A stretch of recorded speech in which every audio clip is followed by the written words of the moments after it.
ఏదో జనరల్‌గా ఇన్‌స్టాగ్రామ్ చూస్తూ ఉంటే ఈ రెసిపీ కనిపించింది. ఏదో జీరో వేస్ట్ ఫుడ్ కదా! ట్రై చేద్దామని చెప్పి ఆరెంజ్ పీల్ కర్రీ ట్రై చేశాను. సో, ఫస్ట్ పచ్చిమిర్చి కొంచెం ఆయిల్‌లో కొంచెం పచ్చిమిర్చి అండ్ కొంచెం ఆవాలు ఇవన్నీ వేసి అండ్ ఈ తొక్కలు చిన్న చిన్న ముక్కలుగా చేసి వేశాను. దాని తర్వాత కొంచెం సాంబార్ మసాలా అండ్ కొంచెం ఉప్పు, సరిపడా ఉప్పు వేసి కాసేపు తిప్పాను. ఒక 5 మినిట్స్ ఇలా వేగిన తర్వాత చింతపండు పేస్ట్ అండ్ వాటర్ ఏసి కాసేపు మగ్గిన తర్వాత లాస్ట్‌లో కొంచెం బెల్లం వేసా.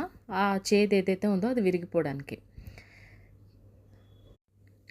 చూడ్డానికి ఎంత బావుందో కర్రీ. స్మెల్ అంతకన్నా బావుంది. కానీ తినడానికి మాత్రం వరస్ట్. గైస్ ఇది మన టైప్ ఆఫ్ ఫుడ్ కాదు. తెలుగు టైప్ ఆఫ్ ఫుడ్ అస్సలు కాదు. ట్రై చేయకండి. ఏదో ఫ్యాన్సీగా చూడ్డానికి బాగుంది జీరో వేస్ట్ ఫుడ్ కదా అని ట్రై చేస్తే ఫుల్ ఆయిల్, పచ్చిమిర్చి అన్నీ వేస్ట్ అయిపోయినాయి. So please don't try this.